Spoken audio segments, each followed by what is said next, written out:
Nah, kemudian di bawahnya itu tulisannya itu berat atau tonnya. Nah, kol itu kita tahu beratnya adalah 35 ton. Kemudian kubis ada 40 dan buncis ada 25 dan kacang ada 50. Nah, di sini kita diminta untuk mengubah data dari tabel ini tadi ke dalam bentuk diagram batang. Nah, seperti apa? Nah, kita akan belajar bagaimana cara kita mengubah dari tabel atau diagram ini tadi, dari tabel ini tadi ke dalam bentuk diagram batang, ya. Nah, Bu akan menjelaskan kepada kalian. Yang pertama, ya anak-anak, kita akan membuat bentuk diagram batangnya dulu, ya. Oke, Bu hapus dulu.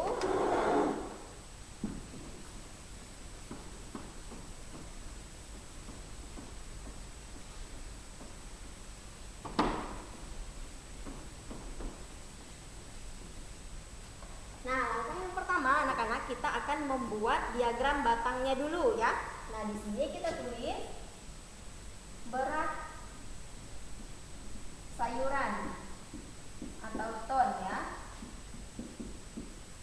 Nah, kemudian yang selanjutnya kita akan membuat diagram batang seperti ini. Kelihatan enggak? Salah. Nah, ini seperti ini, ya. Kita akan membuat diagramnya dulu. Ya, kita garis seperti ini. Seperti tanda panah, kemudian tulis lagi. Nah, kemudian di bawah ini kita tulis nama sayurannya, ya. Di sini yang pertama itu ada kol. Kita kasih tanda, kemudian ada kubis, ada buncis, dan yang terakhir itu ada kacang. Nah, seperti perintah tadi, kita diminta untuk mengubah dari tabel ini tadi, kita ubah ke dalam bentuk diagram batang. Jadi di sini kita akan melihat, ya. Nah, di sini tadi tertulis bahwa sayuran yang kol itu adalah 35 ton. Jadi di sini kita tulis dulu 50, 40, 30, 20 dan 10, ya. Nah, kita akan melihat yang pertama tadi, data yang pertama itu sayurannya itu beratnya ada sayuran kol, ya. Jadi beratnya ada 35 ton, ya. Jadi yang ini kol. Nah, kita akan membuat diagram batangnya. Bagaimana cara kita membuat diagram batang? Kita lihat tadi. Nah, di sini diagram berat tonnya itu, ya, jenis sayuran itu kol, kemudian berat tonnya adalah 35. Nah, di sini itu ada angka 10, 20, 30, 40 dan 50. Nah, anak-anak, tadi kolnya berat tonnya ada 35, ya. Bagaimana cara kita membuat diagram batangnya di sini? Perhatikan. Nah, di sini ada 10, 20, 30. Nah, nilai dari tengah-tengah 30 sebelum dia sampai ke 40 itu adalah 35. Jadi di sini titiknya, ya, 35. Jadi kita buat saja dari bawah, dari 10 ini tadi, kita buat diagram batangnya sampai ke titik 35 seperti ini. Nah, sesuai dengan jumlah kol ini tadi, ya. Nah, ini adalah 35 ton. Jadi kita mengubah dari tabel tadi, membuat diagram batang seperti ini sesuai dengan jumlah yang sudah ada di tabel ini tadi, ya. Nah, seperti ini. Tadi kan kolnya, sayuran kol jumlahnya itu adalah 35 ton. Jadi kita berhenti di titik 35 antara nilai 30 dan 40. Jadi sebelum dia sampai ke nilai 40, dia melewati nilai tengahnya itu adalah 35. Jadi kita cukup berhenti di nilai 35 sesuai data ini tadi. Nah, kemudian begitu juga dengan kubis.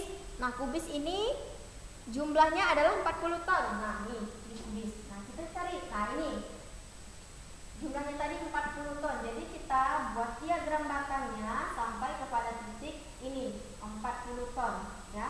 Nah, buat seperti ini, ya, sesuai dengan titik koordinatnya yang di sini, ya.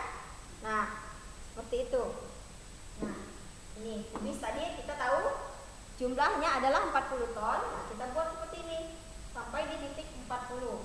Kemudian begitu juga yang selanjutnya dengan buncis. Buncis itu jumlahnya adalah 25 ton. Nah, di sini untuk mencapai ke angka 30, ternyata dia nilai tengahnya dari nilai 20 ke 30 itu